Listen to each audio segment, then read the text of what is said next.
Well, welcome everybody to this conference, Placing Jane, National Figures, Local Context, part of the 250th year anniversary of the birth of Jane Austen, who I'm reliably informed is probably Hampshire's leading celebrity, but also one of the world's great authors, of course.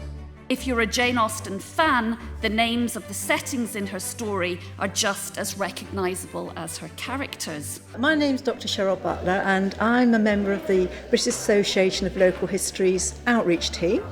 And in that role, I've been organising this conference, which is about Jane Austen and looking at her in locations that are associated with her.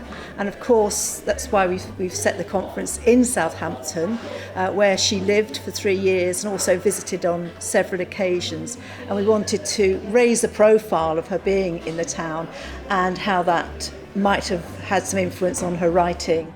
When we think of Austen and when we think of walking, I think it's all too easy to picture Lizzie Bennet striding about the countryside getting muddy petticoats. We're repeatedly told that she's a novelist of home and that Jane Austen's world is one of interiors. But this dichotomy where we can easily imagine her fictional heroines walking but not Jane herself is much too simplistic. A historic house in possession of a tea room and a cafe must be in want of a Jane Austen connection. So there's no denying that literary tourism can provoke a genuine sense of proximity to a much-loved author. Jane Austen and the genteel English past that she, for some at least, represents is no exception to this. Well, I think there's certain things about her in that she is a very modern writer. She writes very strongly with dialogue, and that's why so many of the adaptations just lift the dialogue straight out of her novels onto the screen or into the theatre presentations. She's so good at character as well. And as one of our speakers was saying, everyone knows a Mr. Collins, everyone knows a Miss Bates. So she's still very identifiable today. I think we're all brought together, I guess, by the power of Jane Austen's stories and her kind of narratives and the characters that she draws in her novels. We're kind of getting a sense of Jane Austen kind of epitomising something about 18th century England.